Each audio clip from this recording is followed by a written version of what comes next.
네, 오늘 우리가 함께 은혜 받을 하나님 말씀은 창세기 47장 1절 말씀부터 10절 말씀까지입니다. 요셉이 바로에게 가서 고하여 이르되 내 아버지와 내 형들과 그들의 양과 소와 모든 소유가 가나안 땅에서 와서 고센 땅에 있나이다 하고 그의 형들 중 5명을 택하여 바로에게 보이니 바로가 요셉의 형들에게 묻되 너희 생업이 무엇이냐?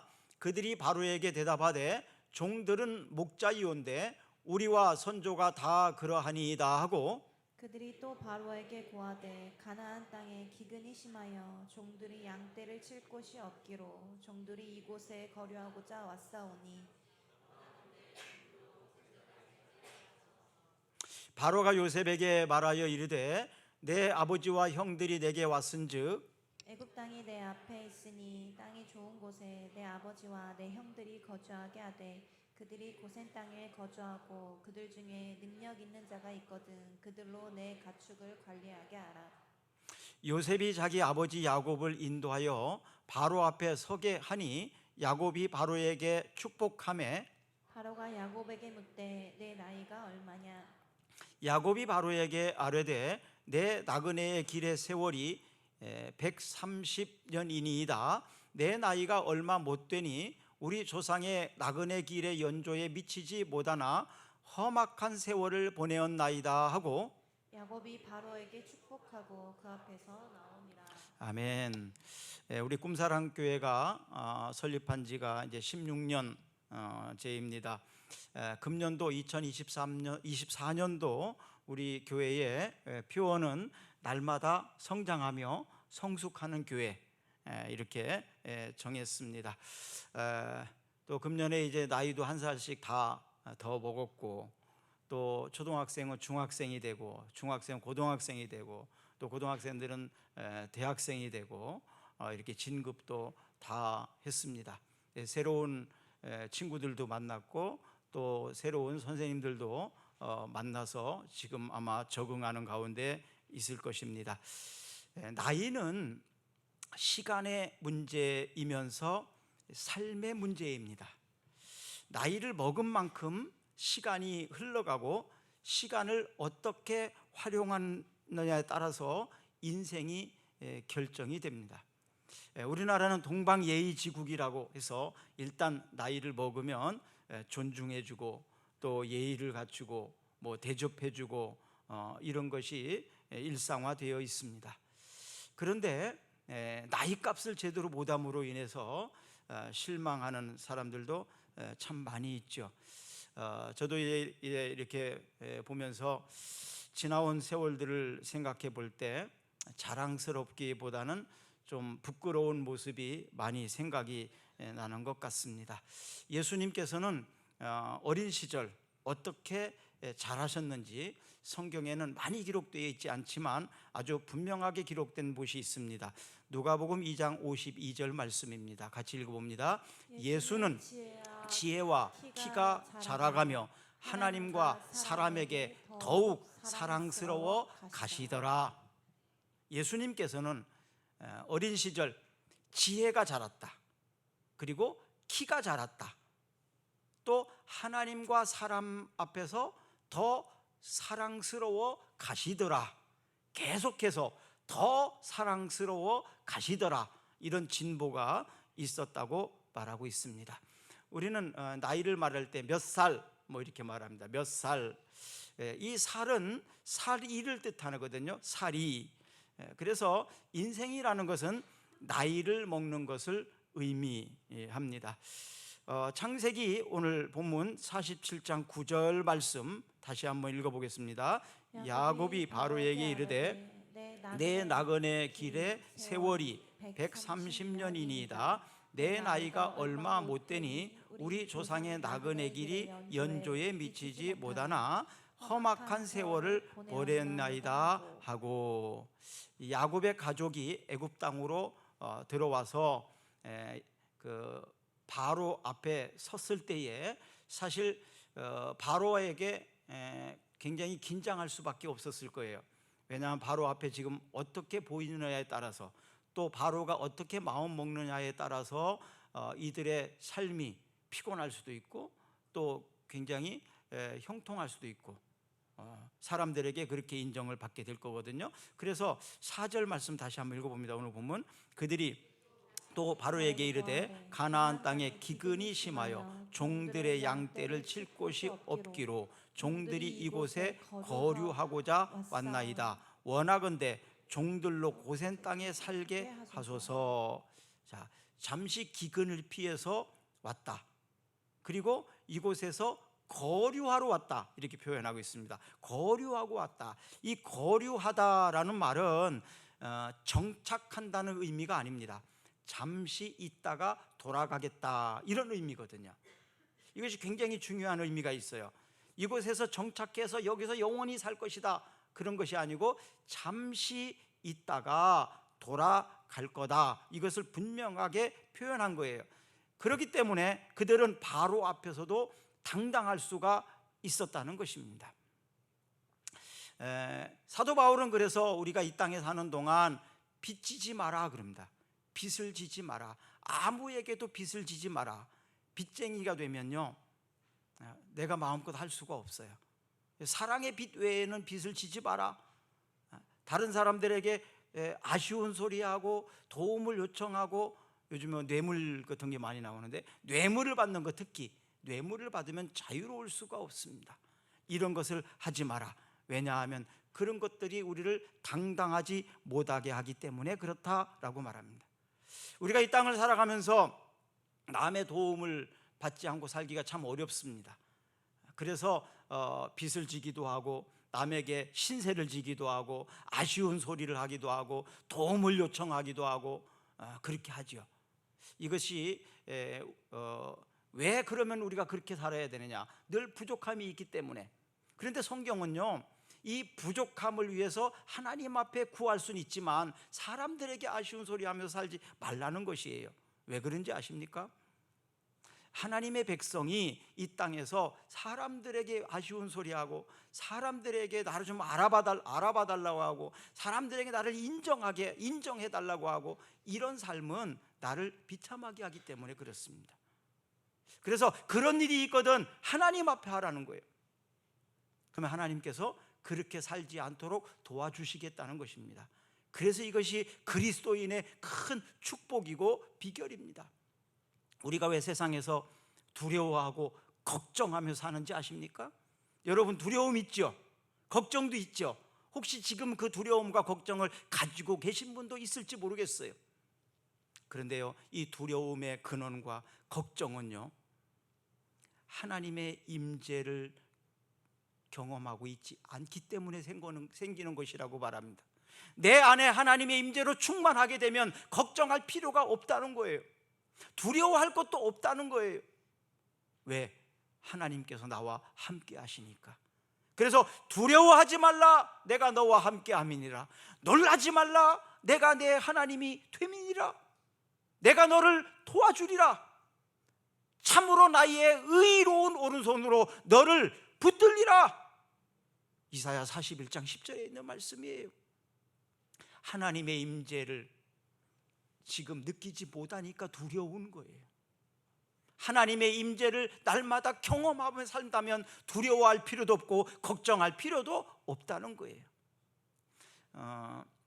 어린 아이들이 있죠. 지금 루아도 있고 선율이도 있고 유아실에 둘이 있는데, 저 아이들이 지금 두려워하지 않고 걱정도 안 하고 잘 있어요. 왜? 저기에 지금 엄마가 있고 아빠가 있으니까. 나의 엄마가, 나의 아빠가 지금 나와 함께 하니까 두려울 필요가 없어요. 걱정할 필요도 없어요. 마찬가지로 그리스도인들에게서는요, 이 땅이 사실은 두려운 일이 많잖아요. 걱정할 일이 얼마나 많습니까? 염려할 일이 얼마나 많습니까?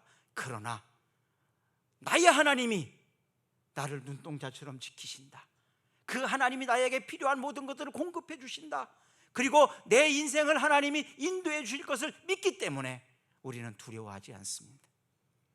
우리는 걱정할 필요도 없습니다. 내 하나님이 만유보다 크시기 때문에, 내 하나님이 전능하시고 전지하신 분이시니까 그 하나님께서 나를 아들로 택하셨고 그 하나님께서 나를 딸로 택하셨기 때문에, 그리고 먼저 부르셨다고 성경은 말하고 있습니다. 이제 두려워하지 마십시오. 염려하지 마세요. 걱정하지 마세요. 우리 하나님이 우리를 지키실 줄로 믿습니다. 바로 이것을 우리는 믿음이라고 그래요. 믿음. 우리는 교회 생활을 신앙생활 혹은 믿음 생활 이렇게 말하거든요. 믿음 생활, 신앙 생활을 잘 살아갔던 사람들의 명예의 전당에 기록된 사람들이 히브리서 11장입니다. 히브리서 11장에는 쭉 믿음을 따라 살았던 사람들이 쭉 기록이 되어 있습니다. 이 명단 속에 지금도 계속 기록되고 있을 텐데 그 명단에 저의 이름도 있을 것입니다. 여러분들의 이름도 기록되시기를 주의 이름으로 축복합니다. 하나님의 사람들은 그래서 세상이 감당치 못한다. 히브리서 11장 38절 믿음의 사람들을 쭉 기록하고 난 다음에 기록된 말씀이에요. 한번 읽어볼까요? 이런 사람은 세상이 감당하지 못하느니라. 그들이 광야와 산과 동굴과 토굴에 유리하였느니라. 비록 이 땅에서 막 숨어 지내고 도망다니면서 살았을지라도, 그러나 그들을 세상이 감당치 못하는 그들에게는 그런 믿음이 있었다. 왜냐하면요, 세상에 기대며 살지 않았기 때문에 그렇습니다. 세상을 의지하며 살지 않았기 때문에 그렇습니다. 세상과 다른 가치관을 가지고 살았기 때문에 그들을 세상이 감당하지 못하는 것입니다. 사람의 욕심이 한이 없다고 그러죠. 그런데 이것을 포기한 사람은 사실 감당하지 못하거든요. 이런 사람을 우리는 하나님의 나라를 생각하는 사람, 하나님의 나라에 소망을 두고 사는 사람, 또 하나님의 은혜로 사는 사람, 이렇게 표현을 합니다. 베드로전서 2장 11절 한번 읽어볼까요? 사랑하는 자들아, 거류민과 나그네 같은 너희를 권하노니 영혼을 거스려 싸우는 육체의 정욕을 제어하라. 사랑하는 자들아, 거류민과 나그네 같은 너희를 권한다. 아까 우리가 읽었던 말씀처럼 잠시 있다가 우리의 본향을 따라 갈 사람, 하나님의 나라를 갈 사람들이기 때문이라는 그런 의미입니다. 또 로마서 12장 1절과 2절인데요, 로마서는 아주 크게 두 부분으로 나눠집니다. 1장부터 11장 마지막까지는 예수 그리스도께서 이 땅에 오심, 왜 오셨는지, 우리가 예수 믿는 사람이 어떻게 되었는지, 우리가 어떻게 하나님의 자녀가 되는지, 우리는 만약에 예수님을 믿지 않으면 어떻게 되는지, 인생이 어떻게 결과로 끝나는지, 이런 것들을 11장까지 쭉 기록을 하고 있어요. 그리고 그리스도인이 된 사람들은 어떤 특권이 있는지, 어떻게 살아야 되는지, 이런 것들이 12장부터 기록이 되어 있거든요. 또 신앙생활, 교회 생활을 어떻게 해야 되는지, 이런 것들에 대해서 자세히 가르쳐 주는 것이 로마서입니다.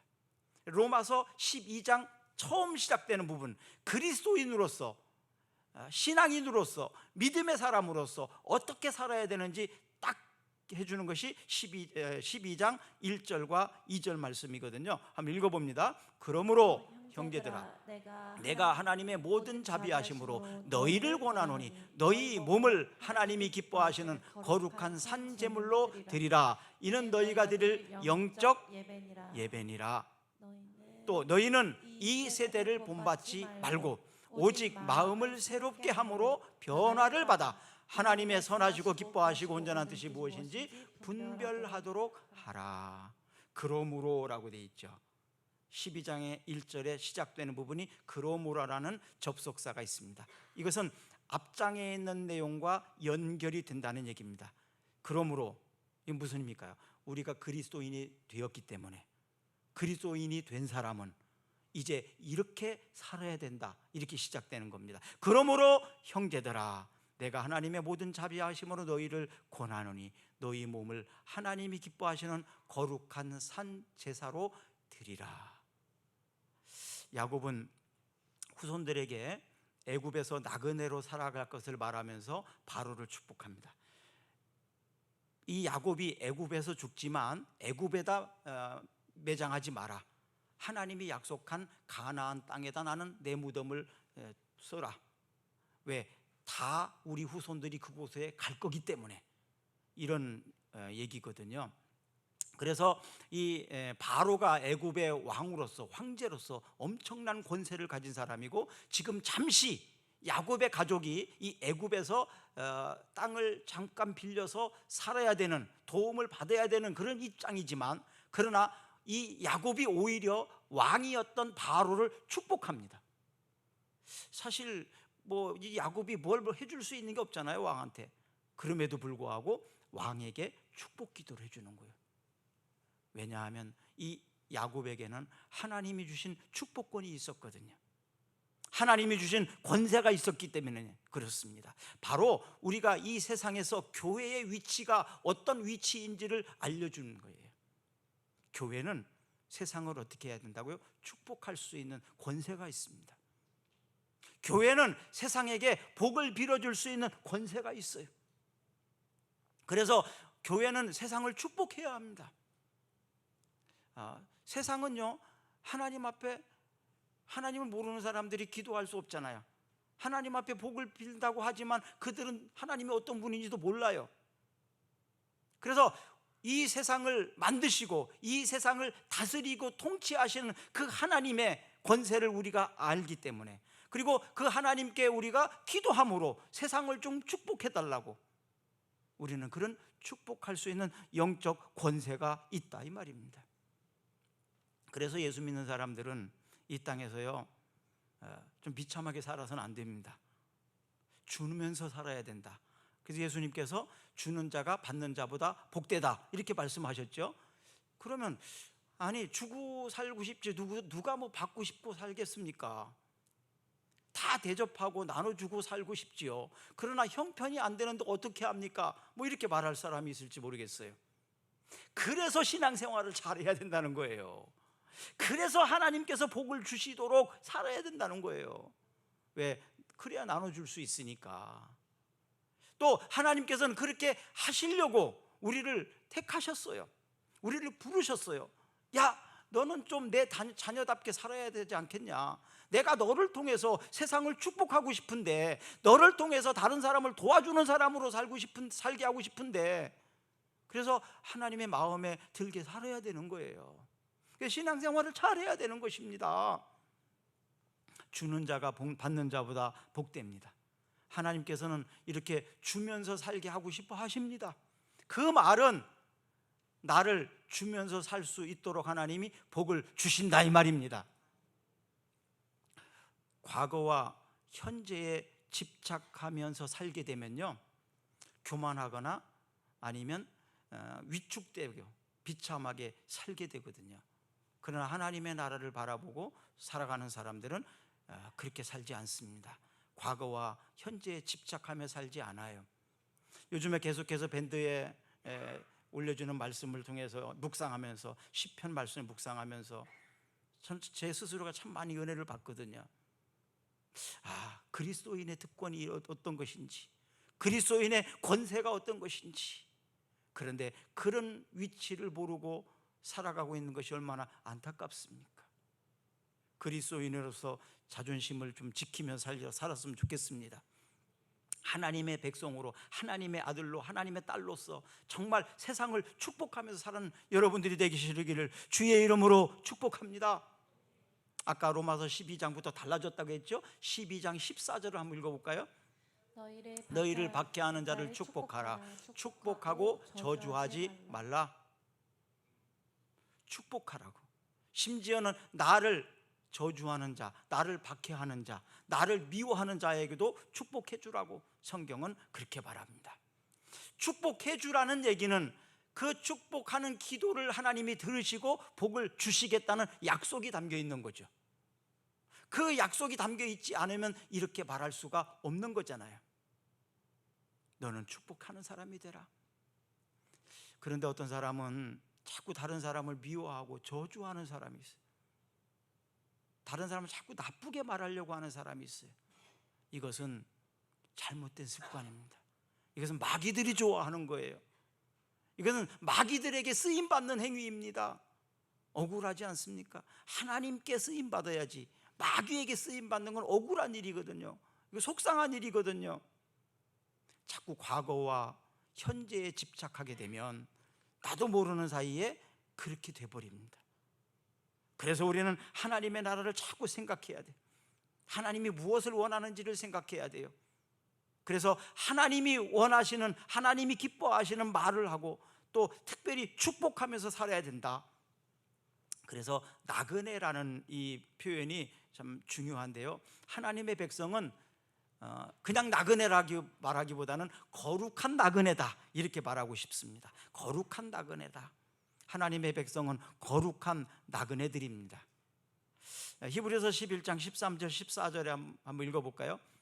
이런 사람들은 다 믿음을 따라 죽었으며 약속을 받지 못하였으되 그것들을 멀리서 보고 환영하며 또 땅에는 외국인과 나그네임을 증언하였으니 그들이 이같이 말하는 것은 자기들이 본향 찾는 자들임을 나타냄이라. 믿음을 따라 산 사람들은 다 이렇게 거룩한 나그네로 살았다는 것입니다.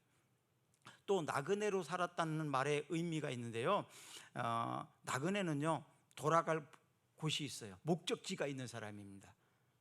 내가 여기서 정착하고 사는 사람이 아니라 나는 가야 될 곳이 있는 사람이죠. 내가 정착해야 될 땅은 이곳이 아니라는 것을 분명히 알고 있는 사람. 그래서 이런 사람들은 내가 지금 이곳에 있는 이유를 알아요.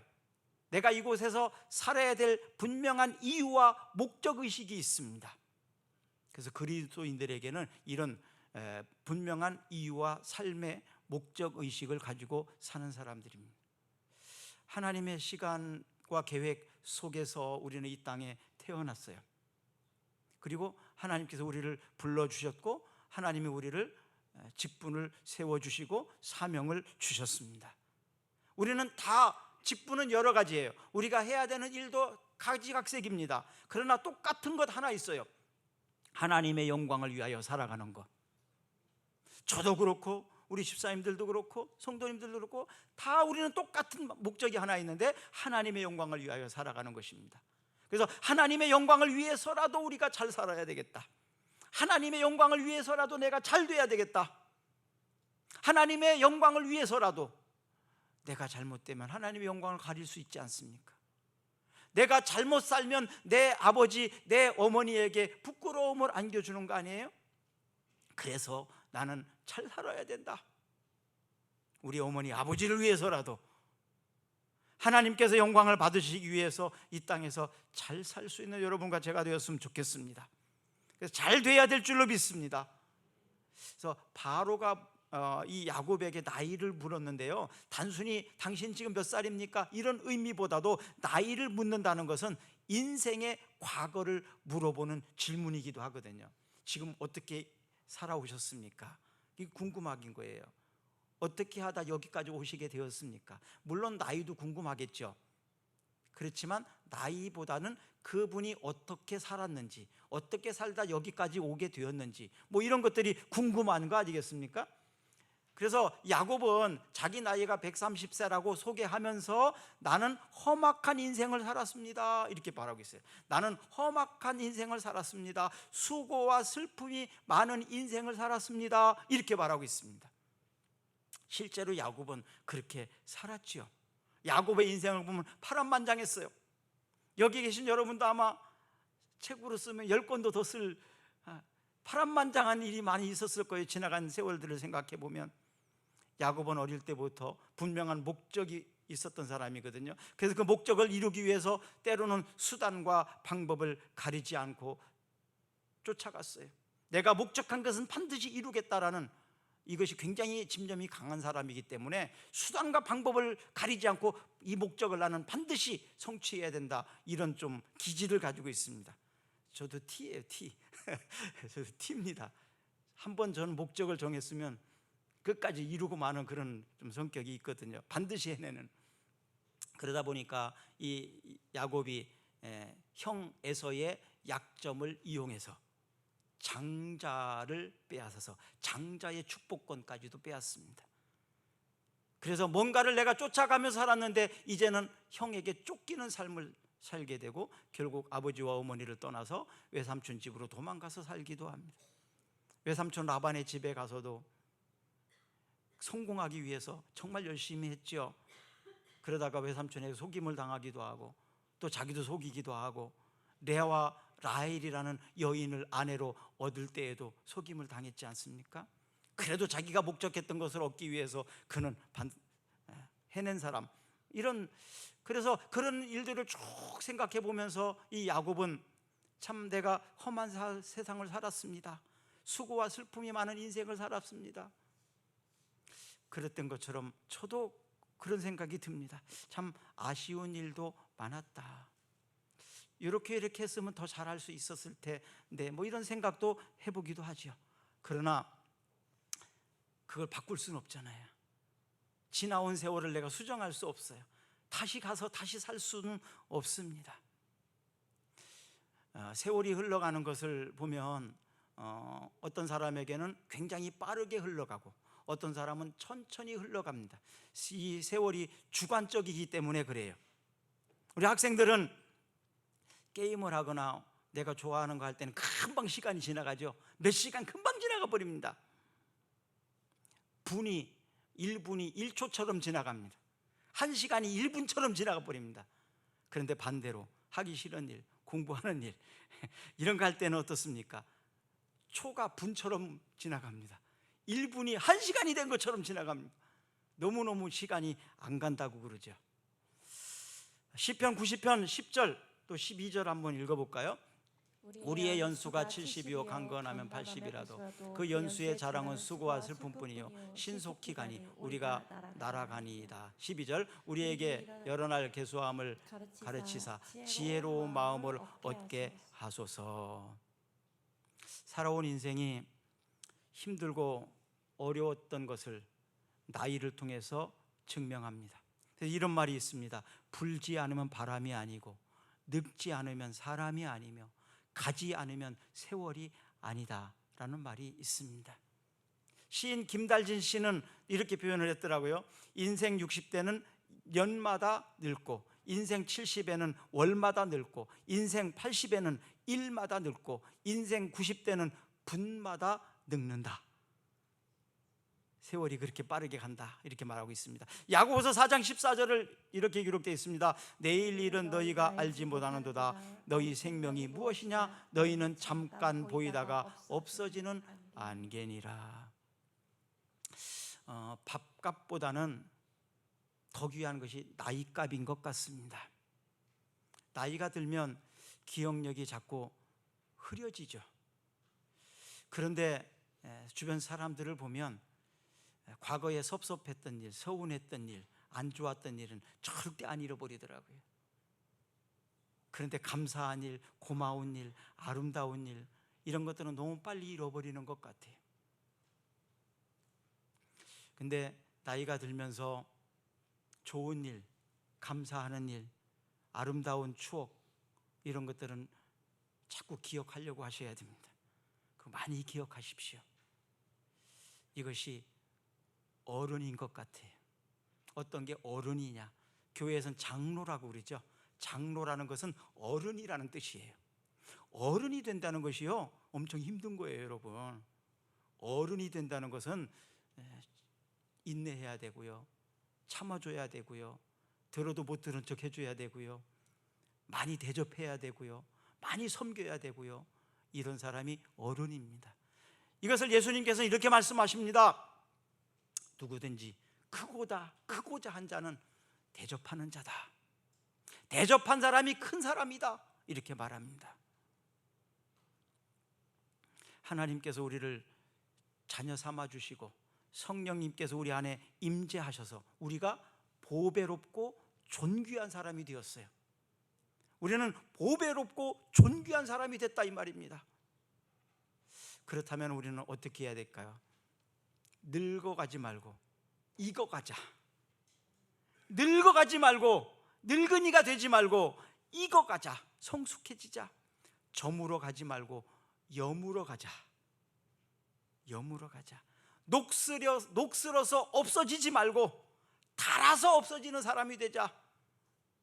이게 참 어려운 일이지만 그랬으면 좋겠어요. 나이가 들수록 정말 어른이 되었으면 좋겠어요. 어른.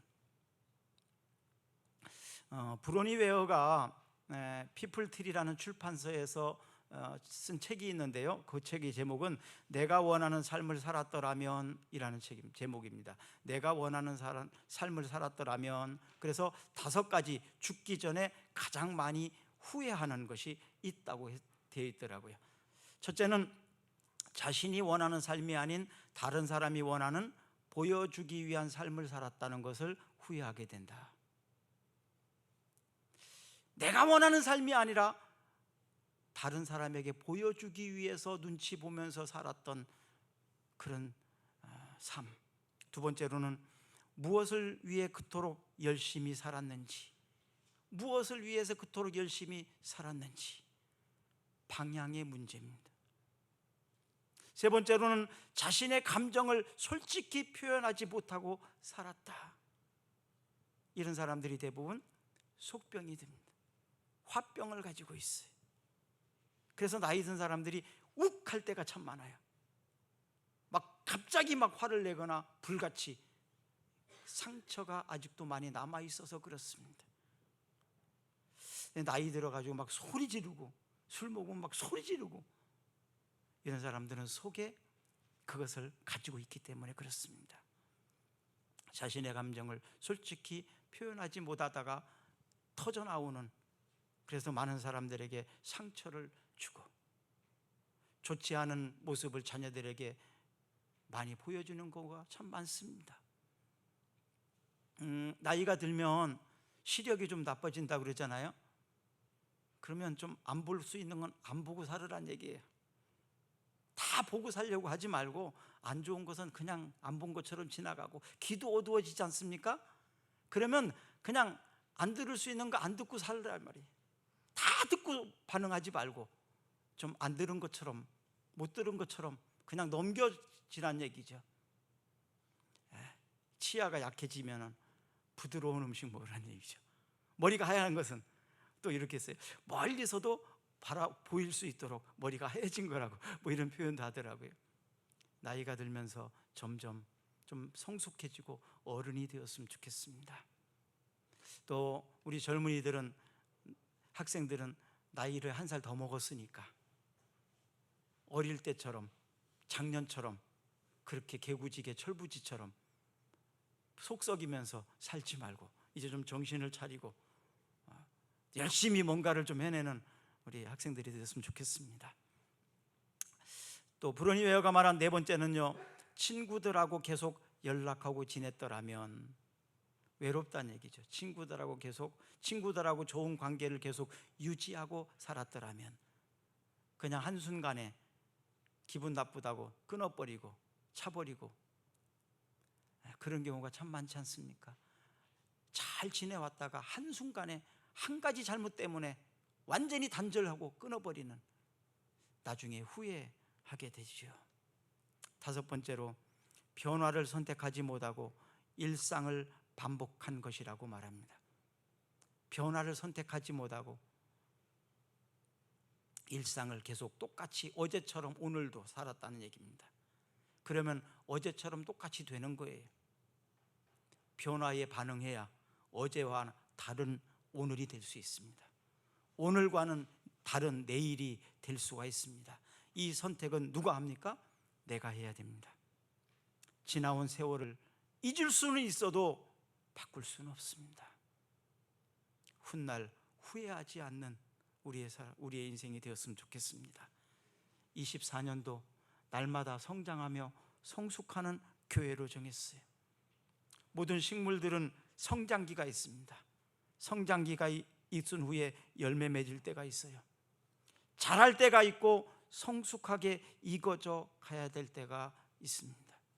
크든 작든, 때로는 사과나무나 이런 것들이요, 큰 나무에서 많은 과일이 달리는 사과나무도 있지만 아주 작은 나무, 그냥 주먹만한 나무인데도 사과가 달리는 나무가 있더라고요. 키는 작지만, 아주 작은 것 같지만 때가 되면 열매가 달리더라고요. 사랑하는 여러분, 성장기에 성장해야 열매가 있습니다. 자라나고 성숙할 때 진정으로 하나님의 자녀로서 대접을 받을 수 있습니다. 우리 기도하겠습니다.